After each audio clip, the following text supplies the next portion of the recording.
माता जगतजननी जगदम्बा शारदा भवानी माँ देवी आपसे बात करने के लिए आती हैं, आपसे मिलने के लिए आती हैं। रामकृष्ण परमहंस जी ने कहा, तो रामकृष्ण परमहंस जी अगर देवी जी तुमसे मिलने आती हैं, देवी जी तुमसे बात करने आती हैं, जगदम्बा तुमसे मिलने के लिए आती है, तो रामकृष्ण परमहंस जी एक काम करो ना, एक आध बार माता जी को हमारे घर भी भेज दो। हंसी उड़ाने वाले तो कुछ भी बोल देते हैं, एक आध बार माता जी को हमारे घर भेज दो। रामकृष्ण परमहंस जी ने कहा ठीक है, एड्रेस बता दो, देवी जी को तुम्हारे घर भेज देंगे।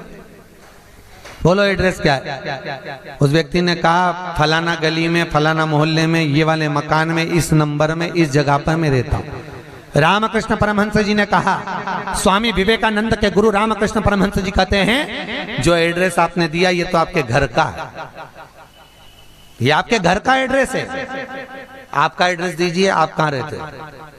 उसको लगा मैं दुकान पे रहता हूँ, तो हो सकता दुकान का मांग रहा है, उन्होंने दुकान का एड्रेस दे दिया। रामकृष्ण परमहंस जी बोले ये तो दुकान का एड्रेस है, आप कहाँ रहते हो, आपका एड्रेस दो।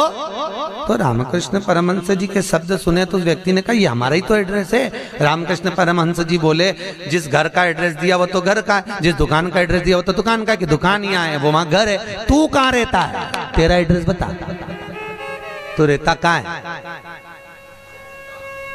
रामकृष्ण परमहंस जी के शब्द सुने उसने चरण पकड़ लिया और रामकृष्ण परमहंस से पूछा आप बताओ कि मेरा निवास कहाँ है? रामकृष्ण परमहंस जी कहते हैं इस शरीर का आखिरी निवास तो शमशान है, मनुष्य वहां निवास करने वाला है। बस ये आत्मा परमात्मा के चरणों में रहे और शरीर आखिरी में वहां पहुंच जाता है, आखिरी में।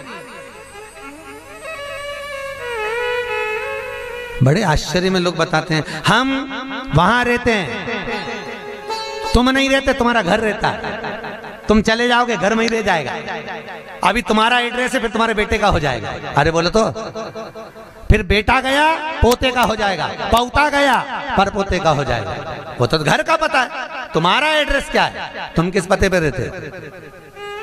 अताना पता जबरदस्ती के लापता घूम रहा, काय का पता तुम्हारा? जबरदस्ती के छाती ठोक के मेरा घर मेरा घर मेरा घर। एक आध दिन यमराज आई गया, उठा के ले गया, सब धाड़ धाड़ रोएंगे। 2-3 महीने के बाद, 4-6 महीने के बाद बेटा नेम प्लेट निकाल के खुद की चिपका देगा, मेरा घर काय का घर तुम्हारा?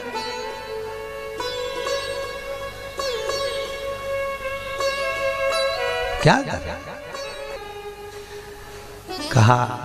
सज धज के जिस दिन मौत की सहजादी आएगी, ना सोना। हमसे भी लोग कहते हैं गुरुजी तुम कथा वाचते हो, इतना सारा सोना मोना पहन के पहनते, तो हमने कहा जजमान लोग दे तो क्यों नहीं पहने? अरे बोलो तो दीजिए, कई करे कई बाद में जोड़ जोड़ के औलाद के देखे ना, तो है तो तुम्हारे पास भी, बस तुम भी जोड़ जोड़ के लाख कर में, अलमारी में लाख कर में, और एक आध दिन मर गई और सारा पड़ा की पड़ा रह गया, ऊपर जाके याद करेगी वाला हार तो पहना ही नहीं, फिर कई मतलब का सब पहना, कई करे वो कर।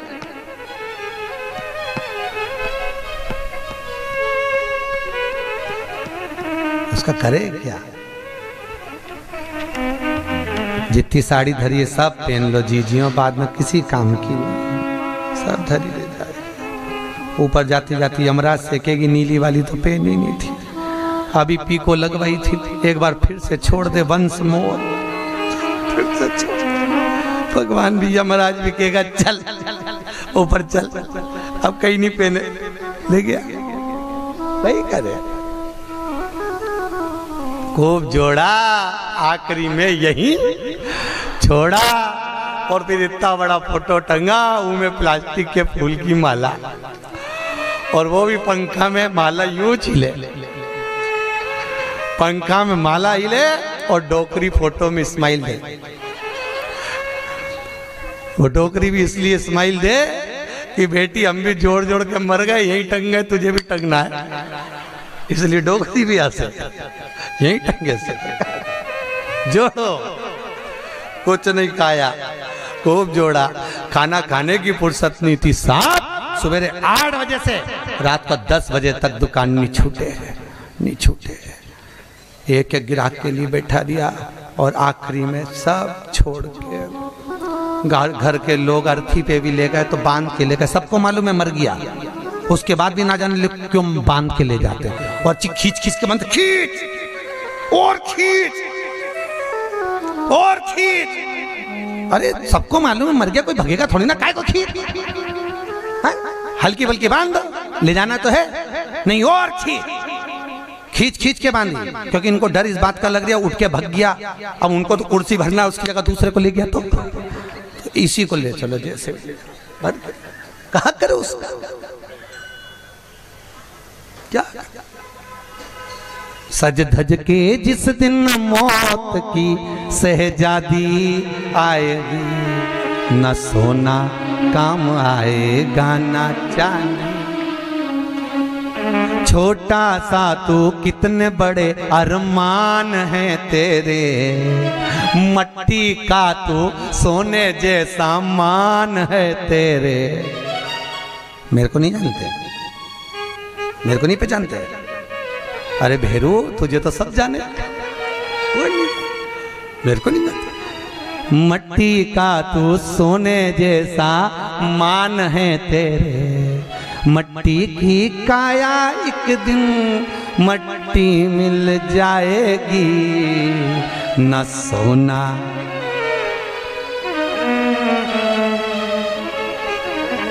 कहीं करूंगा फिर।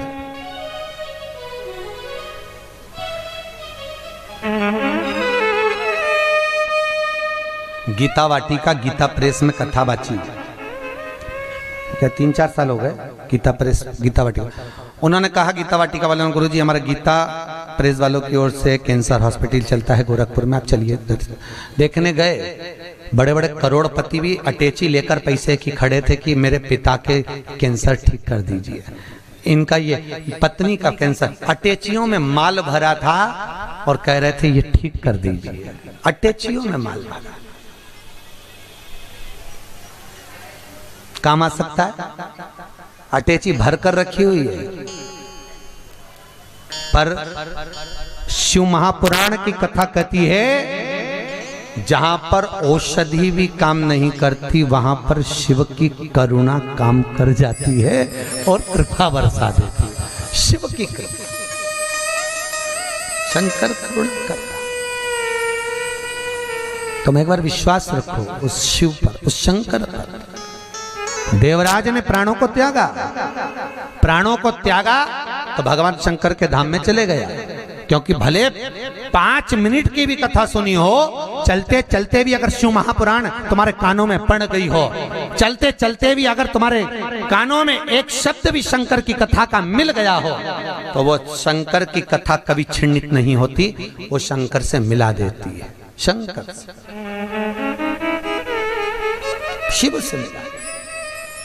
देवराज मोक्ष पा गए। फिर अगला चरित्र सुनाया एक बिंदुक नाम का ब्राह्मण, जिसकी धर्मपत्नी का नाम था चंचुला देवी। बिंदुक जो भी लाता वो चंचुला को लाकर देता। क्यों देता? क्योंकि पति का नाम केवल पति है, पर पत्नी का नाम धर्म पत्नी है। पति कुछ भी कमाई कर लाएगा वो अपनी धर्म पत्नी को देगा, क्योंकि ये धर्म में लगाती रहेगी। अगर ये मेरी कमाई को धर्म में लगाएगी तो मुझे भी बैकुंठ तक तो ले ही जाएगी। ये धर्म पत्नी है, धर्म पत्नी।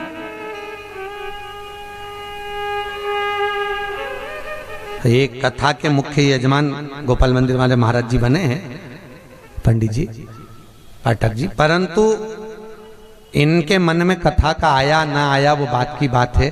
पर धर्म पत्नी हमारी भाभी जी, इनका मन में कथा सुनकर मन में भाव आ गया, गुरुजी एक कथा कराओ, बस ये कृपा। जिंदगी में एक बार शिव महापुराण, फिर ठाकुर जी की जो मर्जी, भोलेनाथ की जो, पर शिव पुराण तो करा लो। हजारों हजार भागवत, हजारों हजार राम कथा, हजारों हजार गीता का स्मरण करने पर भी जो पुण्य प्राप्त नहीं होता, वो मात्र एक दिन की, मात्र 5 मिनट की शिव महापुराण श्रवण करने से प्राप्त हो जाता है। साहब, शंकर की कथा का रस्तत्व ग्रहण करने से प्राप्त हो जाता है, मात्र एक क्षण की, एक क्षण। और बहुत किस्मत वाले हो साहब, आपके बच्चों ने, आपकी बहुओं ने, आपकी बेटियों ने, आपके परिवार वालों ने आपको जमा कर सूटकेस अटैची जमा कर भेजा है साहब। आपकी बहुओं को, आपके बेटों को, आपकी बेटियों को धन्यवाद दूंगा। उन्होंने कहा मम्मी जाओ, पापा जाओ, हम बोलते हैं, हम बुक कराते हैं। और मैं धन्यवाद दूंगा पाठक जी आपके भी बहन बेटियों को। उन्होंने कह दिया मम्मी तू कथा करवा, पापा आप लग रहो, अपन करते हैं व्यवस्था, सब आनंद होगा, कथा का अलमस्तता होगा। ये जीवन का सुख है साहब। याद रखना, कोई एक बेकार काम करते हैं तो हमारे पितरों को लोग देखने तक नहीं जाते, पर घर का एक व्यक्ति भी अगर पुण्य का कार्य कर लेता है तो उसके पूर्वजों की पीठ स्वयं नारायण जाकर थपथपाते हैं कि तेरे वंश में कोई पैदा हुआ जिसने सत्कर्म करा, सत्कर्म किया।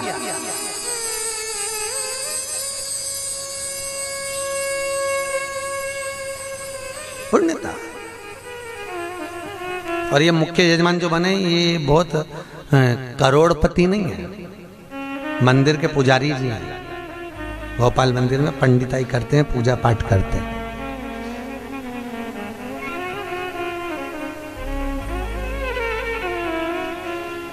उसमें भी शायद मेरे हिसाब से, मेरी सोच से तो 3-4 हजार रुपये महीना कुछ मिलता होगा। उसके बाद भी मन देखिए कि नहीं, कथा रस तत्व हो महाराज, श्रवण करें, जीवन का सुख पाए। और ये इनके ऊपर जो कृपा हुई है ये पूर्वजों की हुई है कहीं, और आपके ऊपर जो कृपा है, आप जो यहाँ महाकाल की नगरी में बैठे तो तुम्हारा तो है, पर तुम्हारे भी पितरों की ना जाने कितने पूर्वजों का आशीर्वाद होगा। उन्होंने धक्का मारकर तुम्हें महाकाल की नगरी में भेज दिया। कहीं पूर्वजों की, कहीं पितरों का आशीर्वाद, कहीं आहूत और वासुकों का आशीर्वाद जो हमको परमात्मा की शरणागति तक लेकर जा रहा है, भगवान के चरणारविंद तक लेकर।